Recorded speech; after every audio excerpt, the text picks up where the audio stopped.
CPR treatment कुठला CPR treatment CPR मला नाही माहिती काय ते श्वासोश्वास देतो ना आपण ते आपण एवढं नाही बोलू शकत सीपीआर आपले श्वास चालेल. मी पहिलं तुम्हाला या, या, सांगतो या. कबीरचा डोहा आहे आणि यस प्लीज कम मॅडमसाठी क्लॅप करूया आपण video madam please come. Meeting चालू आहे इम्पॉर्टंट पॉईंट्सवर आपण डिस्कस करतो. Please come sir. हा जो पॉईंट आहे ना संत कबीरचा एक डोहा.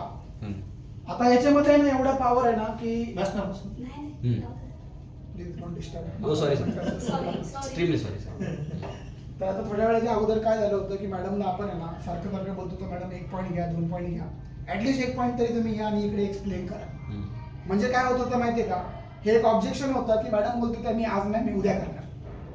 आणि सेम पॅरेंट पण आपल्याला काय बोलतो की सर उद्या परवा 2 दिवस मला द्या मला ऍडमिशन करायचंच आहे पण मला आत्ता नाही करायचं. मला आत्ता नाही करायचंय तर तिकडे संत कबीरदासांचा एक खूप मोठा चांगला डोहा आहे. कल करे सो आज और आज करे सो अब क्षण में आ जाएगा प्रलय फिर करोगे कब. काय आपल्या हातात नाही ना सर. म्हणजे हे सगळं काही टेम्पररी आहे. आज आपण जर प्रॅक्टिकली विचार केला संत कबीरदास बोलताय की संत कबीरदास हे बोलतात की कल करे सो आज करो से अब करो क्षण में हो जाएगा प्रलय फिर करेगा कब. म्हणजे आपल्या हातामध्ये जो आहे तो प्रेझेंट आहे. आज आपण एखाद्या कुठल्याही सक्सेसफुल व्यक्तीला घेतलं कुठल्याही आज एखाद्या स्पेशलाइज डॉक्टरला आपण घेतलं ज्याप्रमाणे दीदी बोलली की मला जपानला डॉक्टर बनायचं आहे. तुम्ही बोलतात की मी तुला डॉक्टर बनवणार आहे पण आपण काय करतोय माहितीये का हे सगळे डिसिजन आहे ना आपण फक्त बोलतोय आम्ही उद्या करणार. आपण काय करतोय एक एक दिवस आपण पुढे घेऊन जातोय की सर नाही मला डॉक्टर तर बनवायचंय पण मला आज डिसिजन नाही घ्यायचंय. आपण जे आज आहे ना हे फक्त आणि फक्त प्रेझेंट मध्ये घेतलेल्या निर्णयामुळे. म्हणजे आज आपण सर जे आहे माझ्या अकाउंटला जितके पैसे असतील तुमच्या अकाउंटला जेवढे पैसे असतील किंवा तुम्ही आज ज्या पोझिशन मध्ये असाल ना त्याचं एकच कारण आहे. ते कारण म्हणजे पास्टला तुम्ही कुठला निर्णय घेतला होता आणि तेच तुमचं आज प्रेझेंट आहे आणि तुमचं जे उद्या फ्युचर असणार आहे ते तुमच्या आजच्या निर्णयावर असणार आहे. उद्या कधीच येत नाही. आणि हा जो अभ्यासक्रम आहे ही एक अपॉर्च्युनिटी आहे. अपॉर्च्युनिटी वारंवार नॉक आपल्याला करणार नाहीये. ही जी संधी आहे या संधीचं सोनं करायचं की नाही करायचं त्याचं तुमच्या हातात.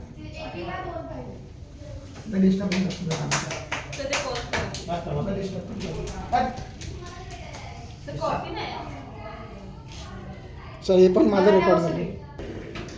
बघा हा ऑब्जेक्शन मला सेम आला होता काल की 1-2 दिवस द्या आम्हाला घ्यायचंच आहे अभ्यास आम्हाला द्यायचाच आहे बरोबर. पण हा सेम ऑब्जेक्शन आला होता की आम्ही 1-2 दिवसांनी तुम्हाला सांगतो.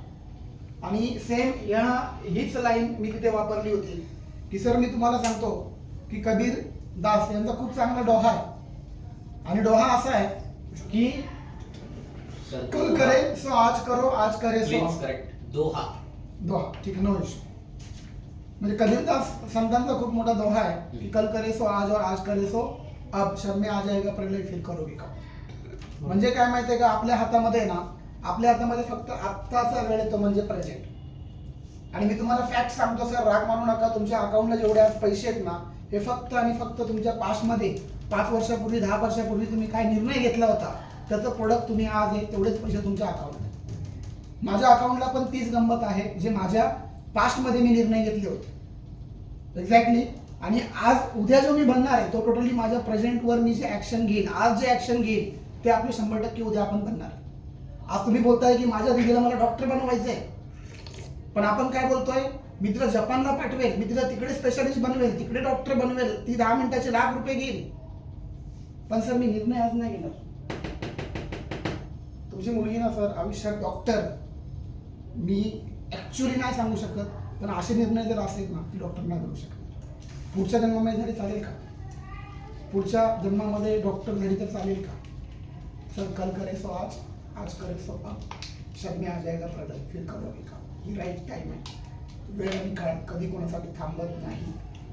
आज एक अपॉर्च्युनिटी आहे आणि त्याला मी लगेच इस्रो आणि रतन टाटामध्ये घेऊन गेलो. एकदम ऍक्युरेट चाललंय त्यालाच करेक्ट करत इस्रो आणि रतन टाटामध्ये घेऊन गेलो. संत कबीर सांगताना सांगायच्या आधी मी जर त्याला एक क्वेश्चन क्रिएट केला तर सर तुम्ही संतांच्या वाणीवर विश्वास ठेवतात का. संतांनी दाखवलेला मार्ग फॉलो करतात का. संत तुकारामांनी आपल्याला काही सांगितलंय तर ते तुम्हाला मान्य आहे का. श्रीरामाने आपल्याला काहीतरी मर्यादा घालून दिलेल्या आहे त्या तुम्हाला मान्य आहेत का? बरोबर. हनुमानाने भक्ती कशी करायची ते शिकवलेलं आहे, हे तुम्हाला मान्य आहे का? बरोबर. मग त्याला मान्य आहे मान्य आहे मान्य आहे हो हो हो हो म्हणू द्यायचं. मग ते काय सांगतात का? हा? मग आता त्यातलेच एक संत आहे, जर तुम्ही त्यांना सगळ्या संतांच्या वाणीला फॉलो करतात आणि तुम्हाला असं वाटतं की आयुष्यामध्ये संतांच्या वाणीला, संतांनी सांगितलेल्या मार्गावरती चाललं पाहिजे, संतांच्या वाणीला फॉलो केलं पाहिजे, असं जर तुम्हाला वाटत असेल तर मी एका संताचं एकच वाक्य सांगतो. मग तुम्ही जर कबीराचा दोहा सांगितला तर, कारण तो सगळ्याला हो हो म्हटलेला आहे. आणि याच्यावर पण एवढी स्टोरी सांगून चालणार नाही, याला जोड कनेक्ट करणारी अजून एक एक्झाम्पल लागेल. मग त्याच्यावर मी त्याला हे एक्झाम्पल घेऊन गेलो इस्रो आणि रतन टाटावरती, आणि ते ऑब्जेक्शन माझं सॉल्व आहे. मग रतन टाटाचं काय सांगितलं? आता रतन टाटाचं मी त्यांना हे सांगितलं की हे मला आत्ता निर्णय घेण्यासाठी त्यांना मी कुठे ना कुठे इम्पॉर्टन्स क्रिएट केलं. बरोबर आहे अनिल सर? म्हणजे याच्यावरती आत्ता इम्पॉर्टंट आपल्याला डिसिजन घ्यायचा आहे, हे महत्वाचं आहे. कारण डॉक्टर उद्या नाही बनणार आहे, डॉक्टर पुढच्या जन्मात नाही बनायचं आहे. आपल्याला आत्ता आणि याच जन्मामध्ये आणि आत्ताच एक चांगला निर्णय घ्यायचा आहे. आणि शेवटी सर काय वाटतंय तुम्हाला, मी जे बोललो ते बरोबर आहे की चुकीचं आहे? एक्झॅक्टली पटतंय तुम्हाला? पटतंय. बेटा तुला पटतंय का? 100%. मॅडम तुम्हाला? राईट. मग आवडेल तुम्हाला अशा पद्धतीने आपण पुढे गेलो तर? Very good. मग तुम्हाला अजून एक एक्झाम्पल मी देतो की रतन टाटा यांचं नाव सर ऐकलंय आपण? हो. आज आपल्या 1-2 वर्षापूर्वी आज ते आपल्यामध्ये नाही राहिले, पण त्यांची जर जर्नी आपण बघितली ना, एवढं मोठं त्यांनी उद्योग उभा केला, टाटाचा ग्रुप त्यांनी उभा केला. पण हे सगळं करताना त्यांच्या आयुष्यामध्ये असा एक दिवस आला होता की त्यांची टाटा इंडिका ही जी कार होती ना, ही पूर्ण रोडवर आली होती. म्हणजे अक्षरशः अशी वेळ आली होती की आता ही जर कार विकली नाही तर पूर्ण त्यांची जी कारची इंडस्ट्री आहे ही नुकसानामध्ये होती, परत बाउन्स बॅक करत नव्हती. आणि शेवटी हार म्हणून ते फोर्डकडे गेले होते. आणि फोर्डकडे गेल्यावर ते काय बोलले की ही कंपनी आमची इंडिका तुम्ही विकत घ्या आणि त्या बदल्यामध्ये आम्हाला जे पण काय पैसे द्या, म्हणजे आम्ही आमचे जे पण काय आहे ते करू, प्लीज ही रिक्वेस्ट आहे, आमची कंपनी तुम्ही विकत घ्या. आणि फोर्ड त्यावेळेस काय बोलला माहितीये मॅडम? सर माहितीये तुम्हाला काय बोलला? मी नव्हतो. बेटा केअरफुली ऐक. रतन फोर्ड त्यावेळेस हे बोलले की सर तुम्हाला जर गाड्या बनवता येत नाही, जर तुम्हाला धंदा करता येत नाही, तुम्हाला कंपनी चालवता येत नाही, बंद करा, कशाला करतायत, सोडून द्या. आणि फोर्डने त्यांना फटका मारला, जवळ उभं केलं नाही, डील झाली नाही, त्यांना जावं लागलं रिटर्न, रडत रडत गेले, डोळ्यातनं पाणी निघत होतं. पण ते जे पाणी होतं ना सर, काहीतरी सबक घेतला होता, लर्निंग घेतला होता की आता परत झुकणार नाही. आणि त्या टाटाने त्यावेळेस एक कमिटमेंट घेतली, एक शपथ घेतली की आज काहीतरी मला होऊ द्या, परंतु मी कमबॅक करून दाखवणार. आणि त्यांनी आपले एफर्ट चालू केले, एक निर्णय घेतला, स्ट्रॉंग निर्णय घेतला, आणि त्या टाटांनी फोर्डला काही वर्षांनी विकत घेतलं. आज जगवार, रेंज रोवर, ऑडी या सगळ्या कार आहे ना, या फोर्डच्या टाटाकडे आहे. निर्णयाची ताकद. राईट टाइमला जर निर्णय आपण घेतला तर दिदी जपानला जाणार, 100% डॉक्टर होणार आणि 10 मिनिटाच्या मीटिंगचे 3 लाख रुपये घेणार. आवडेल का? फोर्स करणार नाही. ॲज अ एज्युकेशनल काउन्सिलर माझं काम सांगेल. जर माझी तळतळ कळाली तर यस बोला, नाही कळाली स्पष्ट नाही सांगा. मॅडम चालेल? बेटा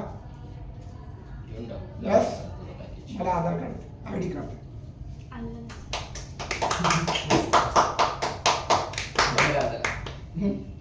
व्हिडिओ बंद कर. आणि एवढं बोलून